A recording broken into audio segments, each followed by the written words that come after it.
Welcome to another episode of our live stream, My Journey to the Trinity.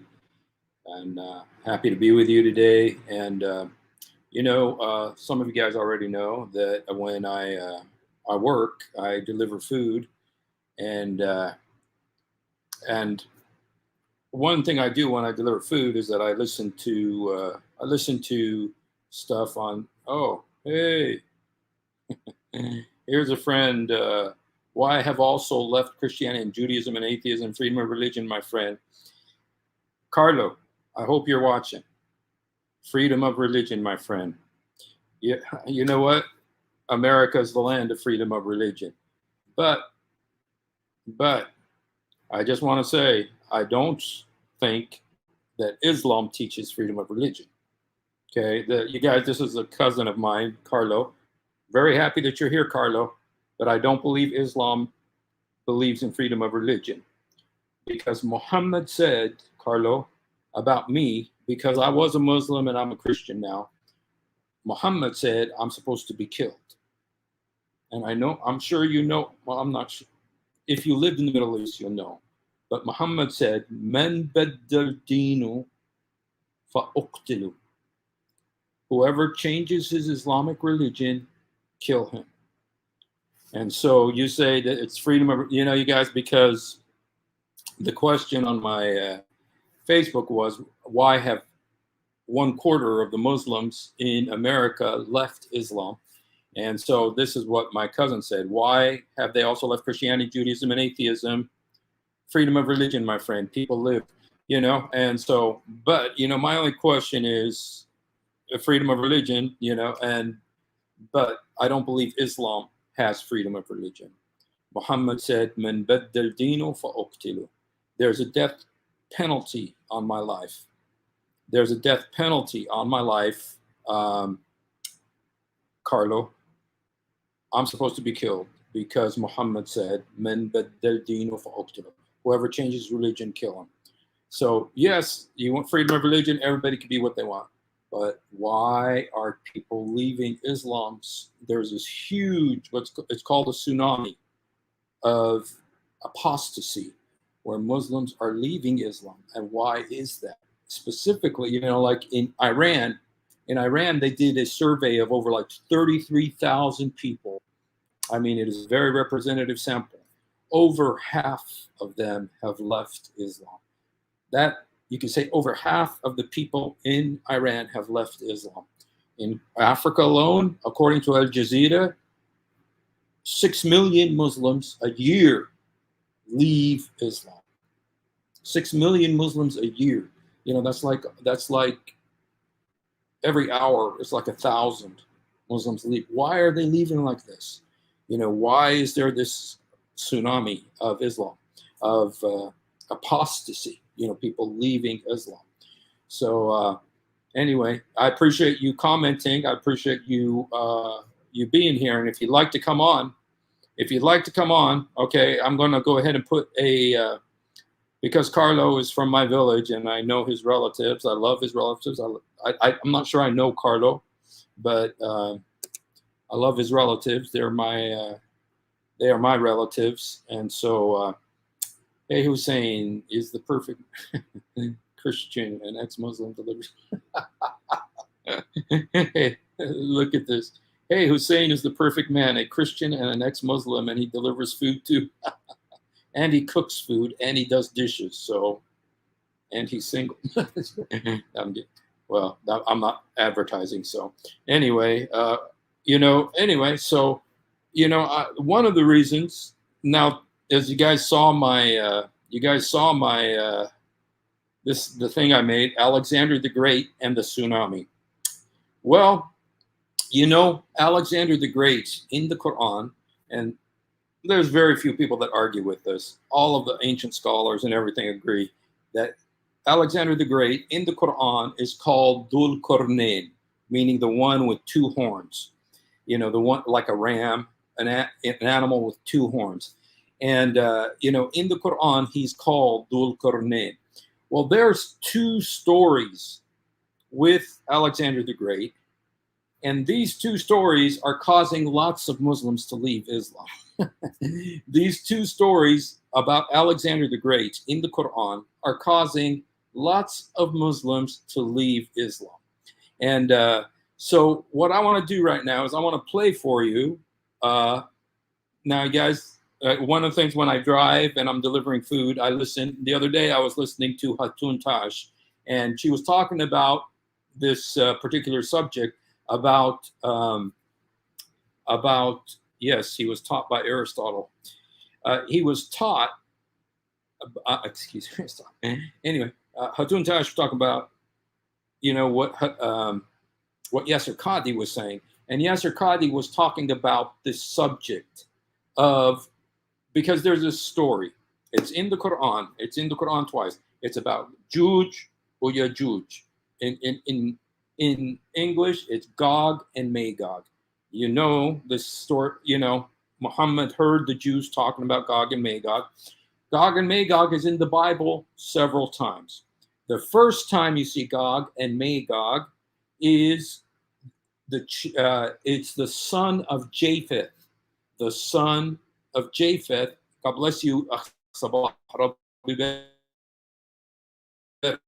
The son of Japheth, Noah's grandson. One of Noah's grandsons was Gog. Okay, Magog was Magog.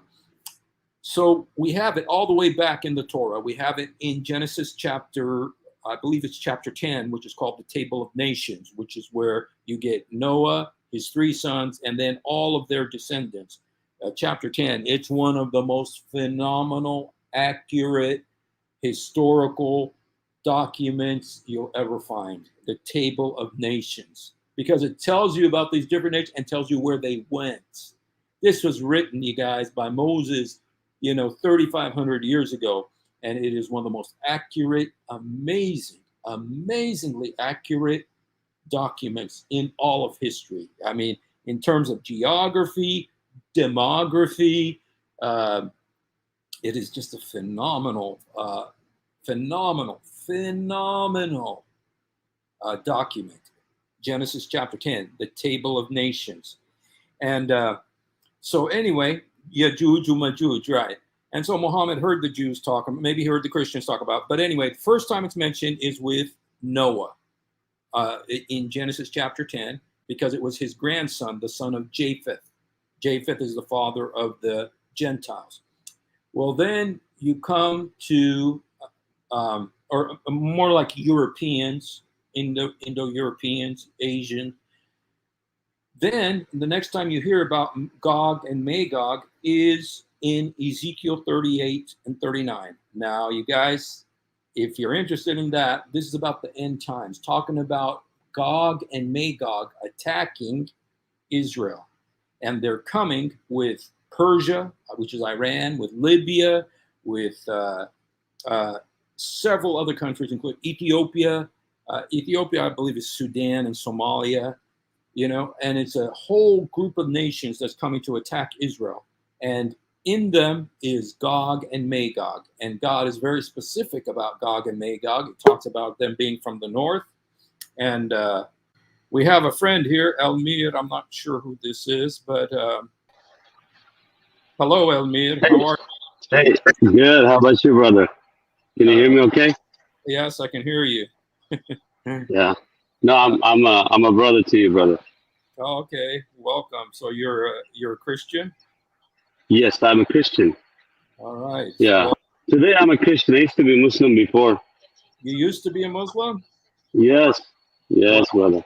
Were you raised a Muslim? Of course. Where are you from originally? Someone called Bukhari. What is it? Someone called Al-Bukhari.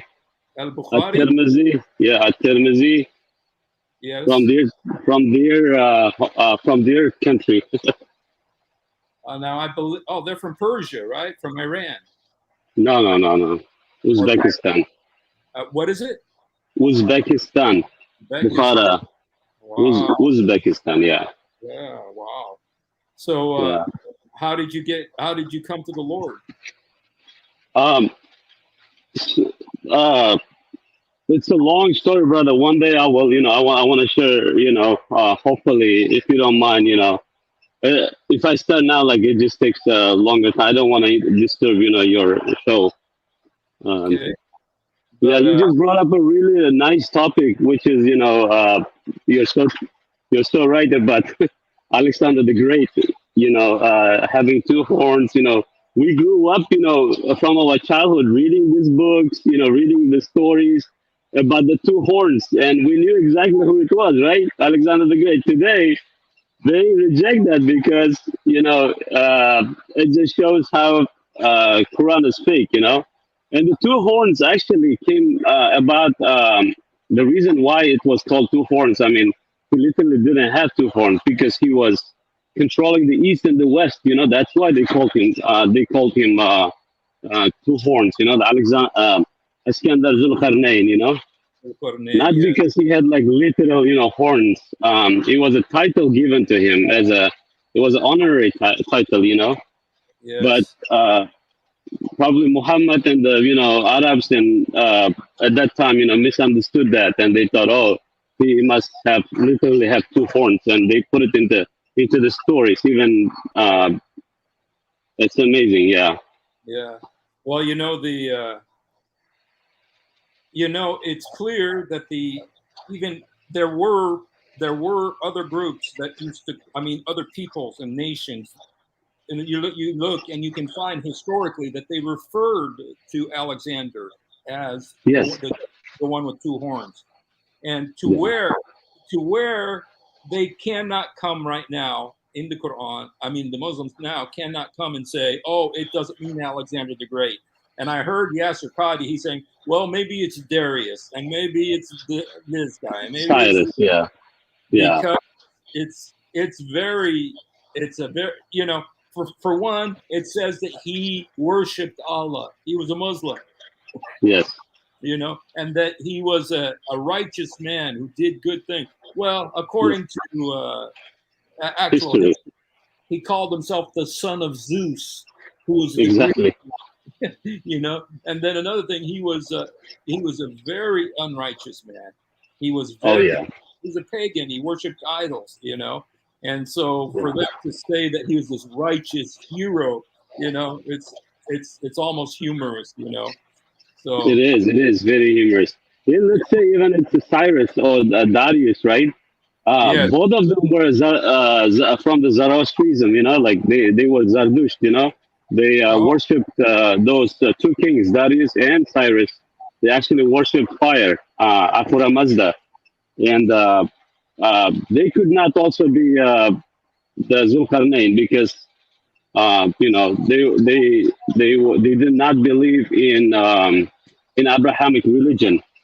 Alexander the Great. I mean, it's obvious, from the history, from the writings, there's too many writings about his life, and just shows that um, he was a pagan, right? And he did some other stuff, very immoral stuff as well. So um, yeah, just because at that time it was popular about him, the stories were popular about him because he controlled the east and west. Just somehow he became a prophet of Allah. mm-hmm. Yeah, Yes, yes. So anyway, the two stories that I'm going to play a video right now.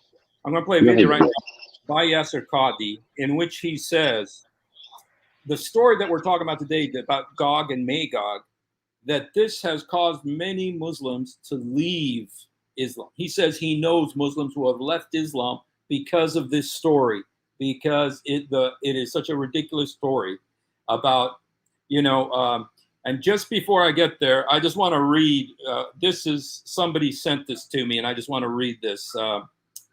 It says, "Meshni لأنك إنسان وكنت Muslim أحترمك." He said, this friend Hani Zin El-Din, he says, "Meshni was my last name. Because you are a human and you were a Muslim, I respect you.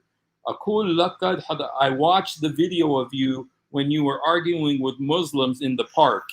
وأشاهد ذلك الفيديو ومبادلتك الآراء, and when you were sharing different opinions and thoughts. يجد إنك تتخبط وإنك لا تعني ما تقول." He says it looks like you just are talking like out of the in the air, just punching in the air, and that you do not mean what you say about the Christian religion that you call people to. وأجزم إن داخلك كل الإسلام ولكنك تظاهر بالمسيحية. أسأل الله لك ولي لجميع المسلمين والمسلمات والمؤمنين والمؤمنات إن يدرنا إليه والرد جميلا أمين يا رب العالمين. Okay, Hanny, thank you for your nice words, because you did say some nice things, but he's saying that deep down in my heart, that I really am a Muslim and stuff like that. He says, because he says, it looks like I don't believe what I'm saying when I'm talking about Christianity. No, of course, brother. Yeah, you are a secret Muslim, who is being influenced, and in that deep in your heart, you're a Muslim still. You just cannot accept, because you're getting somehow help from somebody else. I grew up, hearing all this stories, reading all these stories about the popes, about the priests, like they secretly believed in Islam, and like somehow it's really funny, how they accuse of Christians. When you accept Christ, I mean, you are redeemed by Him. Nobody can snatch you away from His hand. We belong to Him. And yes. Great. You know what? I'm going to just play the video that he's talking about, because there was a video where I was arguing with some guys. I don't know if you've heard about Sheikh Uthman. He's the one that David Wood has been going to visit. David Wood. Oh, yeah. Lots of videos. And I went to that park. And when I went to the park, I got into like an argument with these guys. And not an argument, just, we were just talking and stuff. And anyway, I just want to show what he's talking about. So anybody who hasn't seen it, they can see it. So just give me 1 second here. I want to, let me just share this video right here. And 1 second. I haven't even started with my subject yet today. Okay, here. Famous Qur'ans are Hafs and Warsh. You have Hafs and Warsh. They're different Qur'ans. I'm not going to continue, but I want to tell you something, because your understanding of the Qur'ans are different. There's a verse in the Qur'an, okay, and it says about the malaika, about the angel. Malaika is the angels. Okay, hey, that's not go bring a verse. Okay. You have a phone, right? You pride yourself in Arabic, but you can't read the Quran without the harakat. Okay, but Khalini finish. Your initial argument is flawed, so whatever comes after it is going to be flawed. I'm just saying. Let's go bring it. Can you let me finish with my life to go bring the ayah. Okay, it says about the angels. Okay, it's about the angels. What it says. Show us what it says. Hum abad Ar-Rahman. Talking about the angels. Abad Ar-Rahman. You don't even know Arabic. Okay.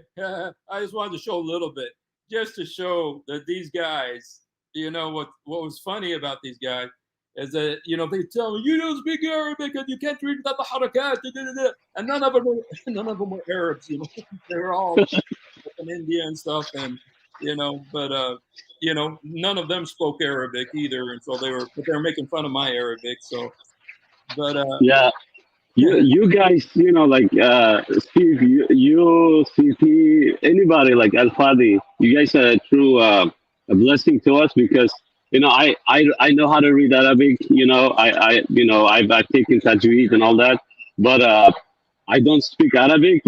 A lot of times when they are losing their arguments, because you can quote like from the translations, they attack immediately. Oh, you don't know Arabic. You don't know Arabic. As if Islam is only Arabic. And then I tell like I'm reading from this translation, and they say, "Oh, like the translation." I said, "Are you trying to blame? Like are you trying to accuse the translator who is a Muslim too? You know?" You know what? I've got videos. I gotta do a compilation where I put them all together because all of them do it. Ahmed Didat used to do this, because it's intimidate. You intimidate people by telling them because you don't know the Arabic, you don't know the Arabic, you don't know the Arabic language. I'm trying to develop my Zakir Naik imitation, but I don't do it as good as Adam does. But the Brother, hey, you're better than me. Yesterday, I got a bunch of negative comments saying, "Dude, don't quit your day job. Keep delivering food." No. But that's funny. the thing is that Ahmed Didat, whenever he got to a place where it doesn't make sense, he said the Arabic language because in the Arabic, and then Zakir Naik. The thing about Zakir Naik is, and I'm going to talk about the subject that he talks about. He says when the sun sets into a muddy pool. He talks about that. And he says there is wajada. And wajada means appeared. That's a lie. It doesn't mean that. Wajada means he found. He found the sun setting into a muddy pool. But Zakir Naik, in the Arabic language, wajada means it appeared to be setting. It doesn't. That's not what it means. And so anyway, but they always do this. And even Uthman, when he's with David Wood, he said, "Oh, you don't speak Arabic, you don't." And then he tries to speak Arabic, So they always use that to intimidate people, that I know Arabic, I know the Arabic language. So Yeah. The Sahih Hadith from Bukhari, it just shows and exposes that lie because there was no water in front of Abu Zar and Muhammad when they were riding on a donkey, right? And they couldn't. It was just plain desert, and he was telling this story, and I always tell them, hey, there was no when if you read the Hadith, there is no water or anything like that, so you cannot use that argument. Muhammad is telling his true opinion about where the sun sets, and after that they lose it. It's like, oh, maybe still it's like we don't know what it truly means. I said exactly. That's a good argument. I've got to use that because that thing is in there. It's in the Quran, and then it's also in the Hadith. And in the Hadith, Muhammad himself is saying that it sets into a muddy pool.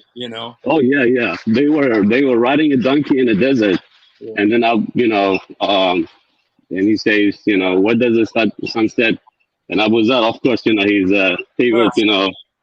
Allah and His apostle only knows. Well, if that's what he knows, then God, it tells you about the rest of the things he claimed to know.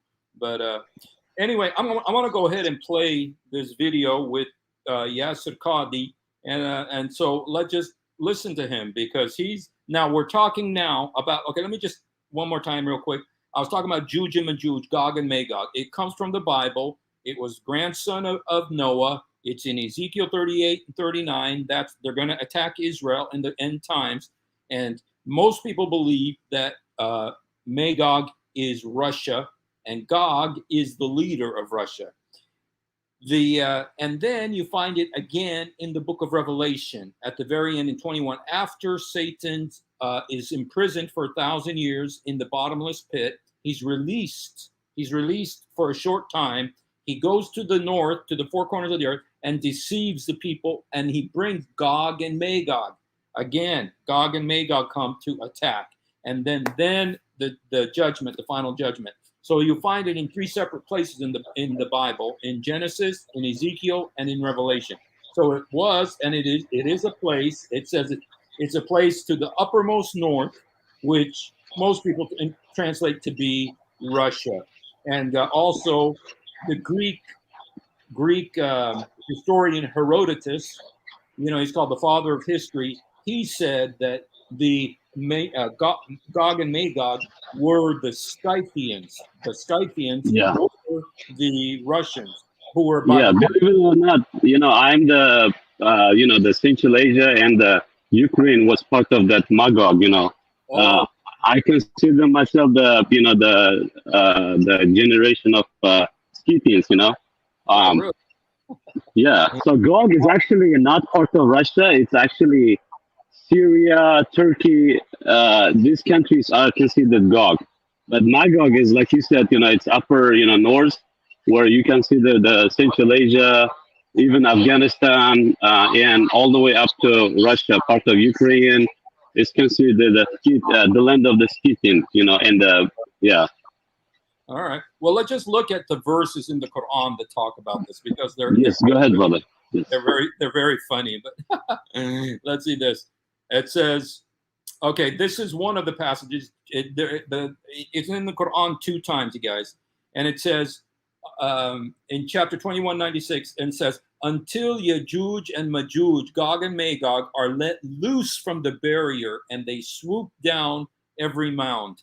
And so what they're saying there, the belief is, and I'm going to let Yasser Qadi, he's going to say this, but let me just say it real quickly for you, is that the belief is that there was this people called Juj and Majuj, Gog and Magog. They're very evil. They did very evil things.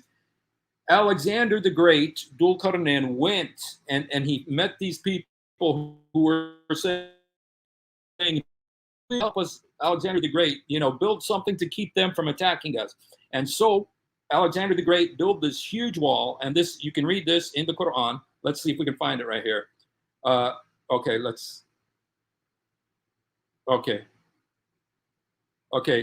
This is what Dul Qarnayn said. He said, bring me ingots of iron. They proceeded accordingly until they leveled up the gap between the two, because there was 2 mountains. And so they built this wall between the mountains. Okay, and so he got the iron, and then he said, blow. They complied until he made it like a fire and molten copper, and I will pour this upon. So, he made this iron wall, and he poured copper on top of it. And this is between 2 mountains, and it's this huge, huge wall, and it was impenetrable, so that they, Yajuj and Majuj, were not able to climb it, nor were they able to make a hole in it. And on that day, the day that Juj and Majuj will come out, shall leave them to surge like waves, one upon the other, and trumpets will be blown, and we shall collect them, all creatures together. So anyway, what it's saying is that Alexander the Great built this humongous wall, okay, between 2 mountains, and behind it are these peoples called Juj and Majuj, Gog and Magog. Now, when you go into the Hadith, how many of these people are there? There are gazillions, billions of them. There's billions of these people behind this wall somewhere on planet Earth. They're not able to get out, and they're still alive because they're supposed to be around they were in time of Alexander the Great, and they're going to be around in the time of the Judgment Day. So they're still around. And so where is this great, great wall? And there are people who think it's China, but there's many reasons why that's not the case. And this wall has been perfect. I mean, it was iron, and then it had copper poured on it, and it's been there. And according to the Hadith, it's still there in the same condition, perfect. And the people are clawing, trying to get out of it. And so, this is the story, you guys. Let's listen to, would you like to say something about that, Elmir, before we listen to the video? No, I mean, yeah, you're right. And interestingly, Herodotus talks about the Magog, right? You already mentioned, and the Scythians and all that. The Turks and the Ukrainians were considered the Scythians, right? So, if they were the Magog, guess what Muhammad said about the Turks. He said, until the end times, until Muslims, will fight the Turks and they will kill them, the hereafter will not come. The end day will not come. And Muhammad thought that Turks will never become a Muslim. I kind of, connect that because, right now, all the Turkic world, like 28, like almost 30, like different nations of Turkic world is a Muslim, every single one of them. And so if Hirada thought that Magog was that land, and Muhammad prophesied kind of, like about the Turks, and he said, really not really bad things about the Turks, by the way. Made fun of their faces, made fun of their noses, made fun of their clothes, and all of that. And supposedly Muslims are gonna fight the Turks, and after that the end time will come. And I kind of connect that, brother. So Magog, um, according to the Islam, I think it was meant to be Turks and the Ukrainians and that part of the world. But yeah, go ahead, brother. I just wanted to add that. Okay, thank you. Well, let's go ahead and listen to what Yasser Qadhi says, because what Yasser Qadhi says is precious. It's so precious.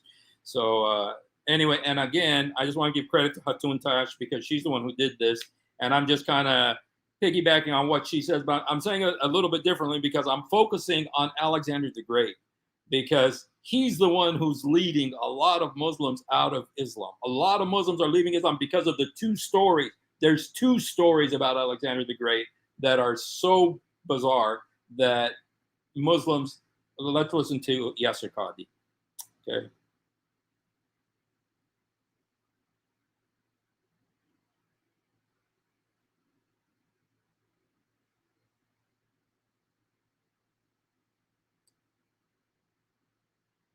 Caused many of our youth the most problematic of the signs of Judgment Day. And it has caused many of our youth to question, to doubt. I myself have met people that have actually left Islam because of these types of tales. And we have to be on. Okay, you guys, did you hear what he said? You know what I just told you about this building, this wall, and there's being zillions of people behind there? He called it a tale. A tale. Khararif. And this guy, he's like the number one sheikh that, was a Princeton graduate.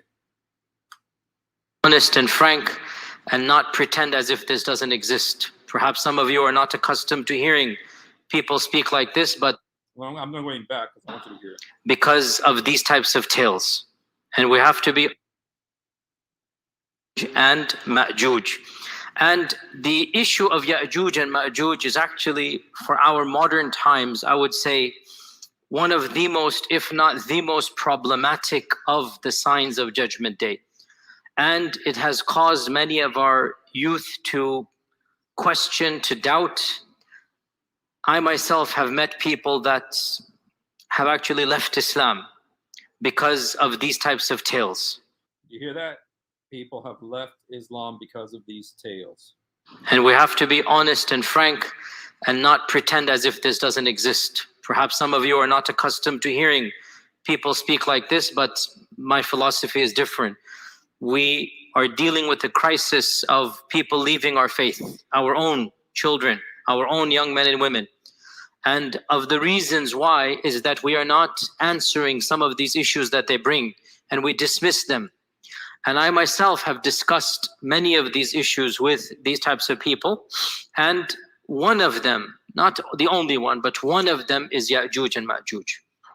So we have to be very clear and frank and think critically, even as we look at our tradition. He says you want to be clear and frank. Dude, it's not going to be clear and it's not going to be frank. Just wait till he gets to the end. So let us begin from the beginning. Who are Ya'juj and Ma'juj? And what does the Quran and Sunnah say about them? The issue of Ya'juj and Ma'juj is something that doesn't just occur in the Hadith. It is explicit in the Quran. See, this is where you guys, a lot of Muslims are Quran only. Well, it's in the Quran. And it's mentioned, he only says twice, but it's in two places. But the words Juj and Majuj are mentioned more than twice. So Allah Azza wa Jal mentions Ya'juj and Ma'juj in the Quran. Therefore, it is pretty clear that this is not something that you can say, oh, is only found in one hadith. No, it is found in many hadith, but even more importantly, it is found in the Quran itself. Where in the Quran? In two specific verses, only two. Only twice in the Quran, Allah subhanahu wa ta'ala mentions Ya'juj and Ma'juj. The first of them is Surah Al-Kahf. And at the very end of Surah Al-Kahf, Allah subhanahu wa ta'ala mentions the issue of Dhul Qarnayn, Jazakallah khair. The story of Dhul Qarnayn. And Allah subhanahu wa ta'ala says, وَيَسْأَلُونَكَ عَنْ ذِي الْقَرْنَيْنِ. Now, this is an entire lecture, an entire tafsir to Qarnayn. And Dhul Qarnayn, Allah subhanahu wa ta'ala says, we gave him power in this world, and we allowed him a path everywhere. And he went to the easternmost, he went to the westernmost. There are stories mentioned in the Quran about Dhul Qarnayn. He was a just king. He thanked Allah subhanahu wa ta'ala. Okay, guys, I'm going to skip over this thing about Dhul Qarnayn just because we talked about it already. I think he's trying to weasel his way out of the fact that all the scholars say that he was, or almost all the scholars say that he was Alexander the Great. And so he can't, but he's trying to get out of that. But so I'm going to just fast forward that part. So manual power. I know what to do.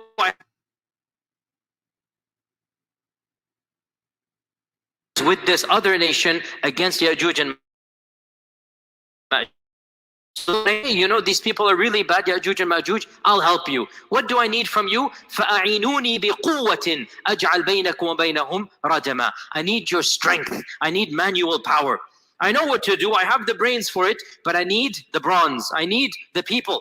So Allah Azza wa Jal then mentions that they took big bellows of furnace and iron and copper, and they made a special type of barrier, and they put these people, they used these bellows of the furnaces on a massive scale, and they made an iron barrier that Allah Azza wa Jal mentions, فَمَا اسْطَاعُوا أَنْ يَظْهَرُوهُ وَمَا اسْتَطَاعُوا لَهُ نَقْبًا. Neither could they climb over the wall, nor could they come underneath it, nor could they bore a hole between it. So it is an effective barrier. قَالَ هَذَا رَحْمَةٌ مِّن رَبِّي. Dhul Qarnayn, when he saw what he had done, he said, this is from Allah. Allah has blessed me. Allah has given me this. It's not from me. It is from Allah subhanahu wa ta'ala. Then either Dhul Qarnayn or Allah is speaking. We don't know which one. فَإِذَا جَاءَ وَعْدُ رَبِّي. Most likely it is Dhul Qarnayn or an angel or somebody is saying this. But this wall is temporary. When the command of Allah comes, then this wall will be of no use. It will be gone. وَتَرَكْنَا بَعْضَهُمْ يَوْمَئِذٍ يَمُوجُ فِي بَعْضٍ. And on that day, these groups will be like waves, just intermixing amongst one another, and the trumpet will be blown. So this is the first mention of Dhul Qarnayn, and it deals with the wall, the first mention of Ya'juj and Ma'juj, and it deals with the wall that was built by Dhul Qarnayn. The next named Elmir. Okay, guys, I just want you guys to see that, to see what Yasser Qadhi said about that. So what happened is that Alexander the Great comes, there's all these people, and these people say, hey, this is dangerous, those people hate us and everything, so can you make us, protect us? And then Alexander the Great builds this enormous wall between two mountains, and it's iron, and then they put copper on top of it. And this wall succeeded in keeping the people of Juj and Majuj on the other side. And so they've been behind there for thousands of years. And I'm going to show you. But I have a special guest who just arrived. Yeah, see if you can guess who my guest is. Come here. Come here. Show myself. Show yourself so everybody sees. Hey, the two. Amigos. We got Sam Shimon here, so Oily head. What's up, people? What's going on? We can go live on my channel after this. Okay. It's up to you. Sure. We're gonna go, you guys, we're gonna be done here, and then we're gonna go live on Sam's channel. So I'll go set it up on my computer. Well, can you help us a little bit? Because Yeah. I just Can they hear me from there? Do you see my face? It's up to you. You know what? They do. Unfortunately, the internet is better here, and so Yes, right here. No, just stay standing. Sam Shimon. Hey, by the way, you guys, for those of you who don't know, we've got two dinosaurs here. I'm the Tyrannosaurus and Sam is the Brontosaurus. So anyway, It must be cold, huh? You got your heat on. Oh, do I? Yeah. That is not a heat. That's a fan. Yeah. Yeah. Anyway, guys. Elmir, I was talking. Oh, Elmir. He is, right? You know Elmir? Oh yeah, he's used to be a Muslim. He's a Christian. Yeah. Where is it? Where did he go? He's right there. He says, "I lost your StreamYard." Oh, come back in. Send him the link. Oh, send you the link. Okay. I had one of my cousins come in. Oh, what happened? There you go. He actually, because my thing said, why have 1/4 of the Muslims in America left Islam? And he said, because of freedom of religion. And Okay. I said, fine, but the only problem is I don't got freedom of religion. I got a death sentence over my head, you know. So anyway, you guys, we're blessed to have with us our brother Sam Shimon today. So we're talking about Juj and Majuj here. Actually, we're talking about Alexander the Great. Yeah, Iskandar Jadid. Yeah, that he is one of the ones leading the tsunami, because there's two stories about him, and let me just play it for you. He actually, in this lecture, got himself in trouble. Yes. Because he likens them to his armies. Yes. Right? Yeah. That's what got him in trouble. Hi, Amir. Assalamu alaikum, ya Sheikh Shamoun. That's right. Alaikum salam. I'm kidding, brother. How are you? Good to see you. Good seeing you, friend. What's happening? Yeah. Still waiting for you to come to Texas. Lord willing, if they don't close you down, lock you down, I'll be there soon, because I think they're planning a lockdown again. I don't think Texas is gonna do that, but yeah. I hope not. I should have you come on too, and we're going live. We're going to go live after this, so if you're still around, We'll open up live Q&A with Almir, you, and you. Okay, sounds great. Sounds good, brother. You know what? Since we're going to do that, I'm going to go ahead and go through this kind of fast. And you want me to set it up as in? Okay, all right. And if you want to say something about what we're talking about. Yes, brother. Can I say something like really quickly? I'm not going to take a lot of your time. You know Dabbatul Ars? Do you know anything about the Dabbatul Ars? Another funny story from Islam? Looks like, Yajuj Majuj. No. Have you heard about Dabbatul Ars? So supposedly at the same time when Yajuj Majuj comes out, there will be creatures called Dabbatul Ars. Yeah, Ars means earth, and the Dabbatul, that it's the name of the creature. So that creature goes around saying, "Oh, the end time has come. People, wake up!" So they will run around. They're round creatures all over the world. They only thing they were created to do is like they go around and tell like the earth. The end time has come. It's really funny story. You should look it up, brother. Sam just told me about a verse 2780. Oh, 2782. That's the verse. Okay. The beast from the earth. It says, "And when the word befalls them, we will bring forth for them a creature from the earth, speaking to them, saying that the people were." Our verses not certain. So, of our certains, they were of our. Let me read another version. That one doesn't make sense. "And when the word is fulfilled concerning them, we shall bring forth a beast of the earth to speak unto them, because mankind had not faith in our revelations." So, this is from Surah An-Naml. Naml is ants, the Surah of the ants. So I don't know if that might be the creature, 2782, you read? Is that what you told me, right? Yeah. 82, Yeah. What's coming out of the earth? Yes, coming out of the earth. So. And what's the word? Surah An-Naml is that's what it's called, Surah An-Naml, which is Surah of the ants. Oh, in Arabic or in English? In English. Okay, in English it says, "And when the word is fulfilled concerning them, we shall bring forth a beast of the earth." That's the one, the beast. The beast. Okay. Dabba. Oh, I see. Dabba min al-ard. Okay, that's what you're saying.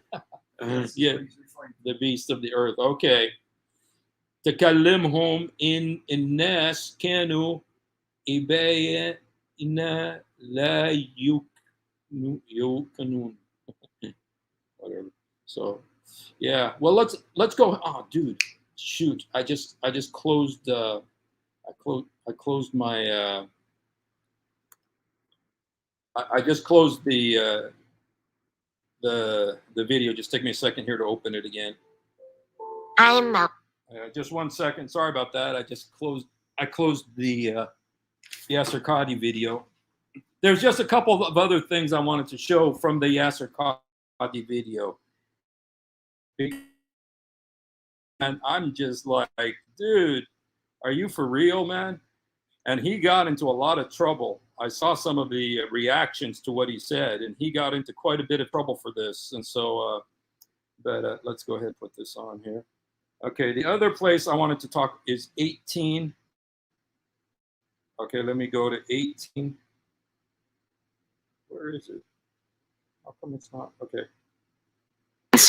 Until finally, Ya'juj and Ma'juj will be allowed out. Futihat. They will be allowed out.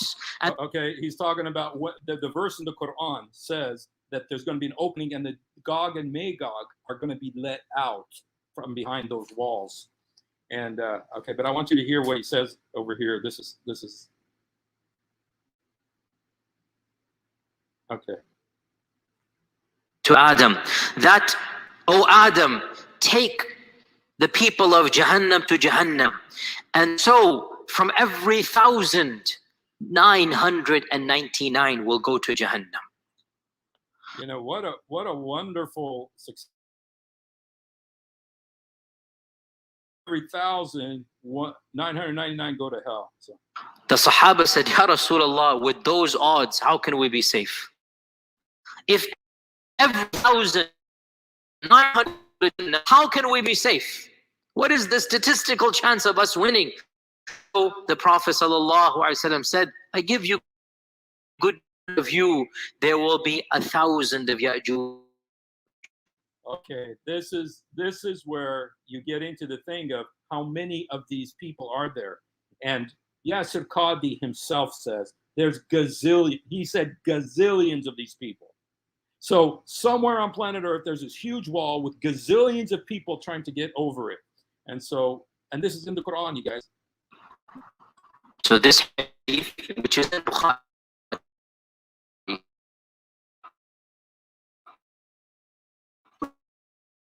astronomical. We can pray. That the Prophet that you complain that there is no enemy. Some Sahaba are wanting to have a fight. You're complaining we're not fighting, but you shall continue fighting. There will always be qital once the fitna begins. We could talk about that because it tells you about the spirit of Islam, but that's not our focus. I'm just going to fast forward. I wanted to go to another point in this.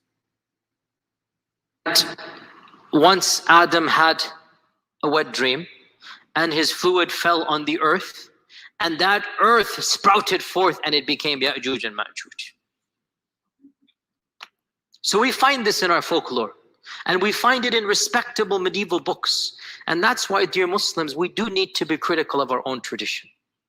Dude, did you hear? Okay. We do need to be. Our ancient scholars were not infallible. We respect them. Wallahi, we do. But they were people of their time and place. And we need to look at it in our time and place and be cognizant of their humanness as we are cognizant of our humanity as well.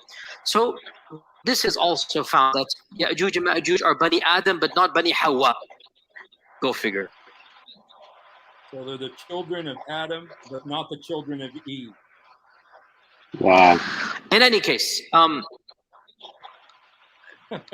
getting back to Ya'juj and Ma'juj, time is so limited, I have so much to say. Let's see if we can summarize this. To be brutally honest, standard medieval interpretation of Ya'juj and Ma'juj is the... You know what's funny is he keeps on using this medieval explanation. You know, it's so interesting that he's using that because it's like he's trying to, distance himself from it. Like it's some ancient history, but I've never heard medieval used in this way. I usually hear medieval as talking about the Middle Ages in Europe, but Yeah. anyway, let's. You find it Ibn Kathir, you find it in the tafsir literature of a Samarqandi and of a Tha'labi, and basically this is the interpretation of our classical and middle ages of Islam.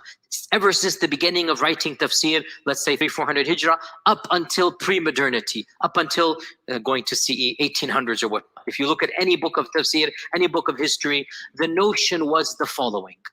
Ya'juj and Ma'juj are a bizarre, exotic tribe in the nether regions of the world that have been trapped by Dhul Qarnayn thousands of years ago, and they're still trapped to this day.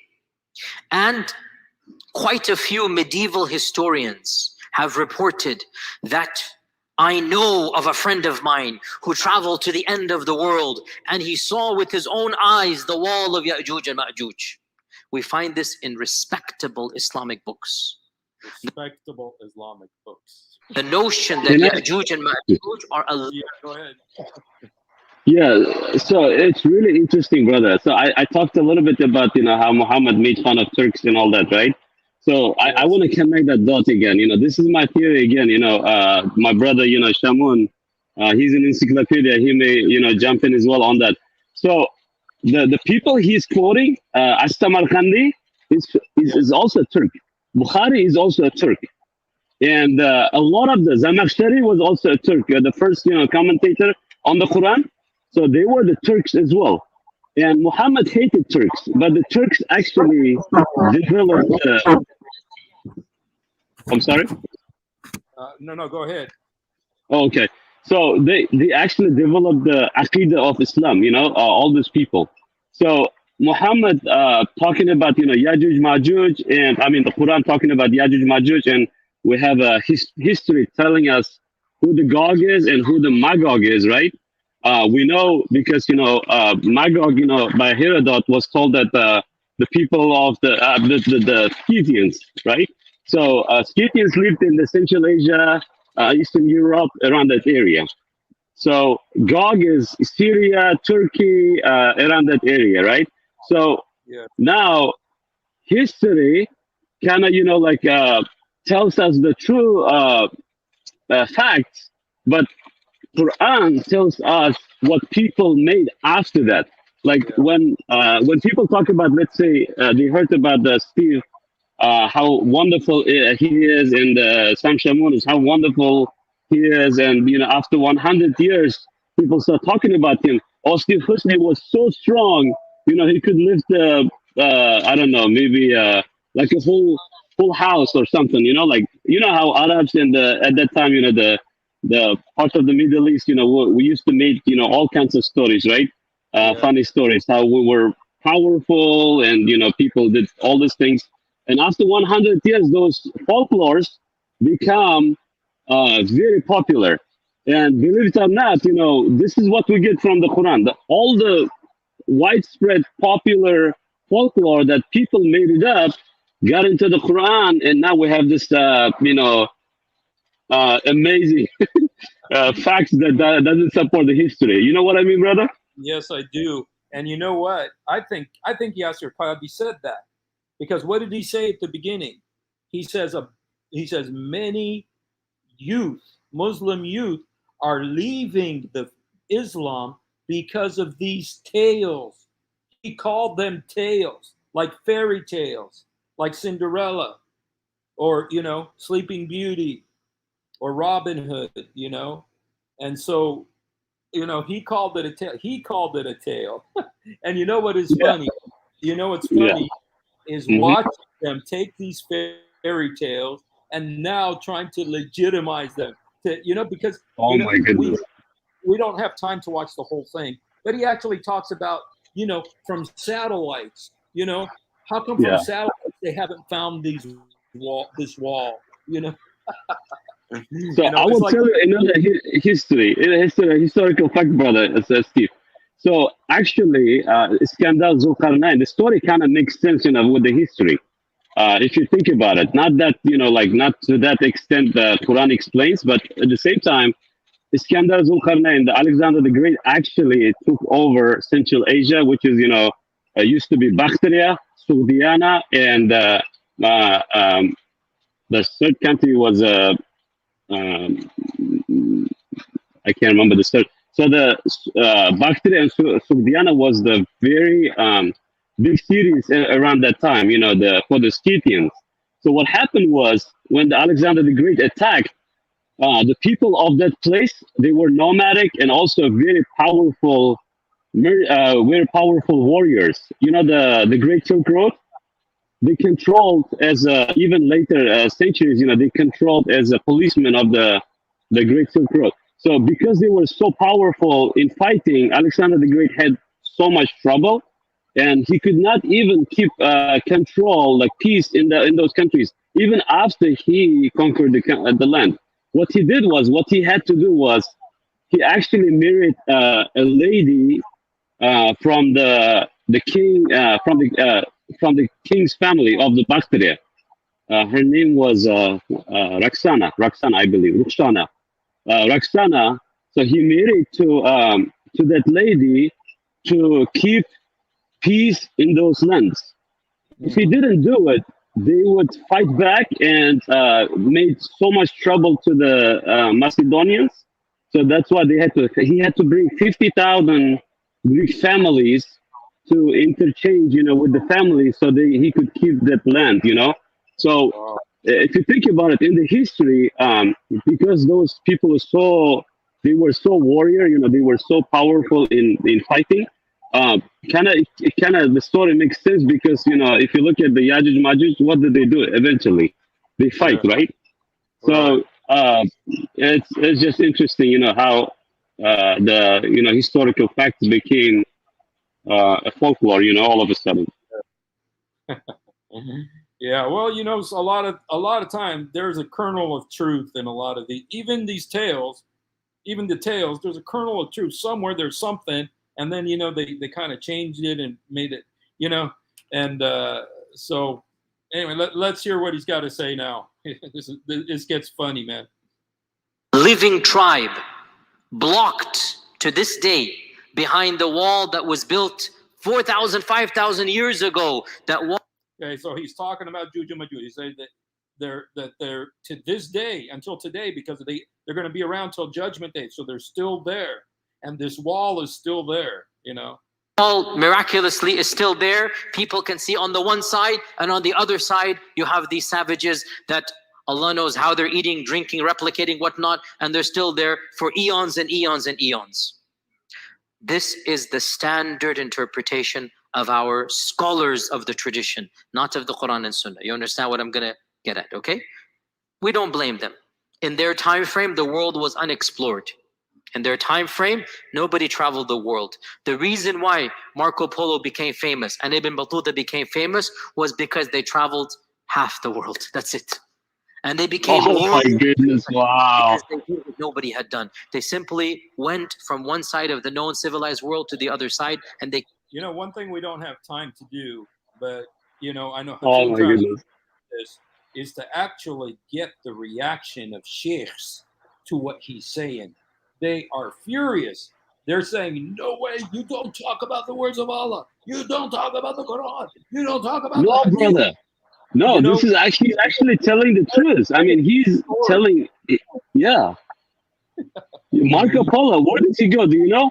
Marco Polo. He went to, I know he came from Portugal, right? Yeah, he came from Portugal. His purpose was to conquer, not to conquer, but to explore the Great Silk Road, and he ended up going to, first, he started off from China, all India, China, and all that, but eventually visited the cities like Bukhara and Samarkand, and that's how we know a lot of the historical data, because about those cities, because Marco Polo wrote and lived in those cities. It's amazing. I mean, he's telling the historical facts. Well, you know what? He, for everything, he's doing something that when you look at the way the other sheikhs, and I don't have time to show them, But they were furious with him. How dare you question this? Because this is the standard story. It's just like what he said about the Quran. He said the standard narrative has holes in it. He's talking about the same thing. The narrative is wrong. But these people are as addicted to the narrative as they are to the Quran. They are, I mean, the way they were talking about him, because he tackled this narrative. But the thing is that he's a Princeton graduate. He says, I know science, I know the Yale University. Came back. Marco Polo too. Oh yeah, I'm sorry. Yeah, he's from Yale. I thought he was from Princeton. I was thinking Princeton. Yeah. Anyway, this gets Naples to Italy or to Sicily, wherever he was. Naples or Italy, where was he? And Ibn Battuta to Tunisia, where he was from. So people didn't travel, and folklores and legends were very common, and it was easy to believe these types of things, that there is this nether region of, and if you read, by the way, even Ibn Battuta, by the way, you find bizarre fables. Bizarre fables, man. He's calling that story that people believe bizarre fables. That's what they were furious. Yeah. So, but I don't know if you've read his book. It's really interesting. Ibn Battuta's book about history. Amazing book. Yes. What? I'm sorry. What book? Ibn Battuta. He's the kind of considered the historian of the Arabic and the Middle Eastern world. So I've read part of his books, and it's amazing. He gives a lot of amazing, like yes, exactly. He said he believes in mermaids and stuff. So let me go ahead, and I want to play this. Yeah. See 55:30. Okay, just 1 second here. I want to play. Okay. Let me finish this up. Another group says, and this is something that I have heard myself, some ulama say, that perhaps Ya'juj and Ma'juj are not on earth, but under earth. Why the satellites haven't discovered them. And this, again, I appreciate the salvaging, I really do. But how can human beings survive? No vegetation, no plants with the sun, no oxygen, food, drink, thousands of years. And according to these traditions, we're talking about gazillions of people.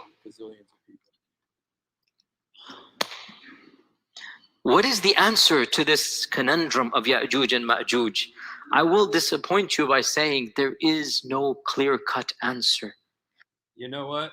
I'm just going to end it right there, because everything else he says, he's saying that there is no answer. And he gets into, the fact that maybe they're not really human. They're half human and half something else. And I mean, the poor guy, man, he's trying to take these fables and make, scientific evidence, or make it sound like something that's true. But, I just want to play at the very beginning. Having heard all that, I want to go back to the very beginning and just play this again. And Ma'juj. And the issue of Ya'juj and Ma'juj is actually, for our modern times, I would say, one of the most, if not the most problematic of the signs of Judgment Day. And it has caused many of our youth to question, to doubt. I myself have met people that have actually left Islam because of these types of tales. And we have to be honest and frank and not pretend as if this doesn't exist. Perhaps. He said, here he is saying that people have left Islam because of this story, and yes. I wanted to talk also about the other big Alexander the Great story, which is the sun setting into a muddy pool, because people left Islam because of that story too. Both of the Alexander the Great stories have been a great, a source of people leaving Islam, and so, but because I have Sam here and he looks like he's tired, So I'm going to go ahead and we're going to go ahead and start with Sam here. So anyway, you guys, and I'm going to come back and we'll come back another time and do, oh, you know what? Maybe tomorrow I'm going to do my video called I Will Believe Islam Means Peace When. So that's going to be tomorrow. I will believe Islam is peace when. And so anyway, Brother Almir, it was great to have you on. I hope you'll come on with me again. Thank you, brother. God bless you. God bless you. Thank you so much, man. It was that was a special treat. I wasn't expecting that, and so it was great to have him on. It was also great to have my cousin. I don't know where my cousin went, but brother, cousin, Carlo, you know, did you listen to this stuff? What did you think about this? What did you think about the fact that this is in the Quran? This is in the Hadith. This is what is believed. You know, what do you think about that? And then, you know, think about the fact that Muhammad, you're the one who brought up freedom of religion. You said the reason people are leaving is because of freedom of religion. Well, how come I don't have freedom of religion? How come Muhammad said I'm supposed to be killed? Why did he say min baddal dinu fa'uqtilu? You know, and you know, just think about that. And I hope that you will come on again, and I hope that you will actually come on and debate with me or talk to me at least. You know, I love your uncle. You know, he was a great friend of my dad, Musa Sharmouj. And so, anyway, I love you guys. Thank you guys for being with me. I'm gonna go join Sam now, you guys, on his live stream. So if you guys want to go, just move over there, and remember, Jesus help me, Jesus forgive me, Jesus come into my heart. Jesus help me, Jesus forgive me, Jesus come into my heart. يسوع ساعدني, يسوع سامحني, يسوع ادخل قلبي. He loves you. I love you. Thank you guys for being with me. Have a great night.